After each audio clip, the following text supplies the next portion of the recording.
Blog Talk Radio.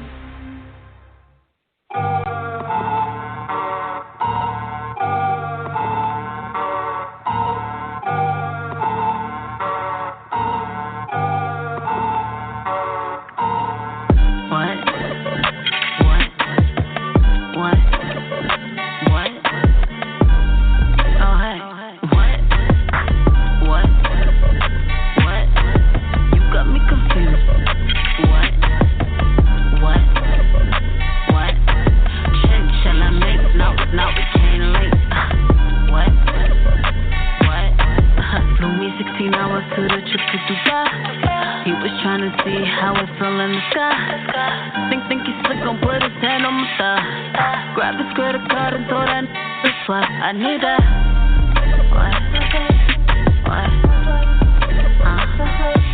Shut up. What you mean? What you think? What?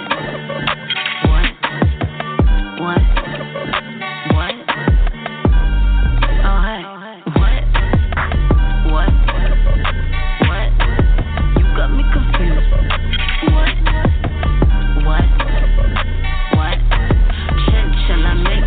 Now we can't link. What? Tiptoe, my eyes cold. Gone, they long gone. Butterscotch is like gold. I'ma wrap that in the bowl. Big kiss. What? Shut up. What you mean? What you think? What?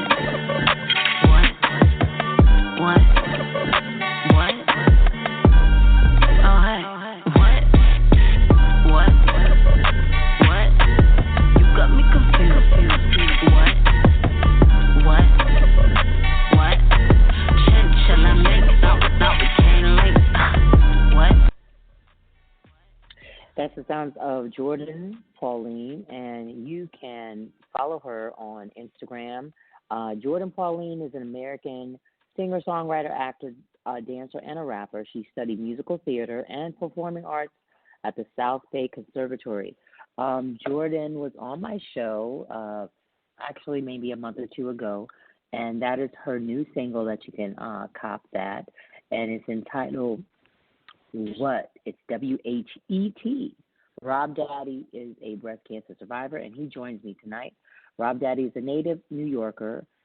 His witty humor and mannerism aids him in his deep love for hip-hop and breathes life of New York City. Now living in Atlanta, Georgia, he has never forgotten where he came from. Rob Daddy is an entrepreneur, DJ, sneaker connoisseur. We got to talk about that. Automotive aficionado, and a fun-loving guy to be around. So with that said, his jokes and comedic nature, I can actually agree to that because I follow him on Instagram, and those jokes are hilarious. Some of the posts actually would help navigate through the obstacles life has thrown him. He is a breast cancer survivor for 9 years, and a positive outlook on life is what sustains Rob. So without further ado, let's welcome Rob Daddy. How are you? Yo, what's good? Hi. What's up, Rob? Yo, you're going down. You're the man of the hour, and a native New Yorker. I am as well. So I love talking to another New Yorker because I'm BX all day. You know how we get down. You know what it is. I mean, we're in a sad state right now with the Giants losing, but we're gonna get past that and keep it moving. You know what I mean? Exactly. Yeah, exactly. So, Rob, you know, it's so interesting because it's like we have similar paths. Like, I actually was living in Atlanta back in 2014, 2015, and then I left in 2016, but that was my second go-around, and I lived in a tip of Buckhead, and I used to work at Lenox Mall as a makeup artist for MAC Cosmetics. You was balling, living up in Buckhead. I see how you do. All right. And I got to introduce you to one of my friends who's also a DJ that's doing great out there. He goes by Daddy Dre. I don't know if you're familiar with Dre, but Dre is from Brooklyn. Yeah, I got to connect you two. So let's get into it, Rob. Let's dive deep, and then we'll keep it light. But my question to you is, breast cancer survivor, and you're 9 years cancer-free.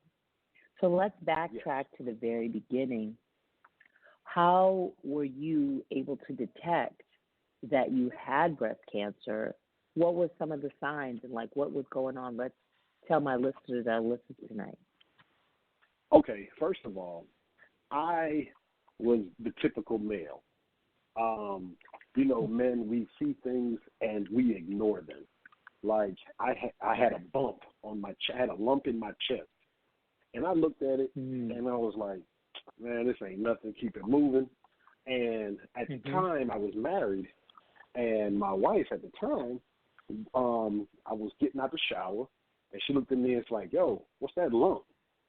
And I looked at it, I was like, it don't hurt, so it ain't nothing. So I kept moving, and she was like, can you please get that checked? We got health insurance. We doing all right. Go get it checked. And at first, I just kind of blew her off. I'm like, you just wild. I get bumps all the time. But this one, and when she noticed it was the beginning of October. And October being Breast Cancer Awareness Month, she prodded me and said, hey, go get it checked out. So I went to the doctor.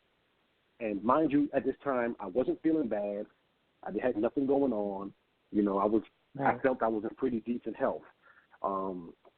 Went to the doctor, and the doctors was like, what is that lump? They didn't even know what it was. So we had to do the first round of testing. Yeah, the first round of testing, they was like, we don't know what that is. And then they was like, well, we got to go in deeper. And they did a core biopsy. And then they came back, and this was the craziest part about everything. The core biopsy was the only time that I ever experienced pain. The biopsy, right? So let's slow it down and give a person an understanding, because I've had a biopsy, but if you could explain to the listeners tonight, for a man having breast cancer, what was the biopsy and mammogram like for you? Let's slow it down and explain that. Well, I never had a mammogram, but I had the core biopsy because I had a lump, and it was right up under my nipple, on the right side nipple. And what they did a core biopsy means they take a needle, a long needle, and the needle has a gripper on the end of it. And what they're doing is going into the center of the bump or the lump and pulling out a section of the meat of the lump, and they take that and they test it. Right. And that was the only time that I felt pain. They did a little general anesthesia on me, but that ain't do nothing. Cause, I know what you're saying, because trust me. Yeah. No, I feel you, because, and I'm not going to interrupt because I'm listening to what you're saying, but I can relate, because when I had my biopsy done, I had the biopsy done in North Carolina, and it was at Wake Med, and he had me, they compressed it like a mammogram, and then they took a large needle to go into my breast and take out the sample for the biopsy, and that was painful. So we have a caller calling in, Rob. Let's see who this person is. Okay. Area code 804, last four digits 0211. What's your name and where are you calling from? Hi, this is Antoinette in Richmond, Virginia. Yes, can you hear me? Hi, Antoinette. How are you doing? Hi. We can hear you. How are you wonderful. doing? I'm great. I'm just calling and listening. Just wanted to know that I'm supporting, and I'm a friend of Rob's. I just want to say I'm just very excited to be listening tonight. Okay, awesome. You have any questions for us? Feel free to let us know. But for right now, I'll let you be a listener. Is that cool? Oh, that is fine. Yes, I just want to make sure I turned in. But I did have one question if I can ask right now. Sure, you can ask. You want to ask Rob a question? Sure. I just want to know generally if he gets to it, was there any type of other treatments that he had to do after he had his surgeries done, or if there's anything that he's doing now? Just that maybe he'll get to that later. I just want to throw that out since I am on the phone, but I'll be more than happy to be a listener. Thanks. No problem. Rob, you want to answer her question? Oh, yeah. I was going to get to the that, what I had to do afterwards. No problem. Okay. But yeah, I had going back to the biopsy and everything, and I had the biopsy and I had to wait a week for the results. And this is like the wildest thing that ever. That's nerve-wracking. Nerve-wracking is not even the word, but check this out. This is what the doctor did. The doctor called me on the phone and gave me my results. And I was like, dude, right. And I asked him, I said, where are you? Oh, I'm at a medical conference in Arizona.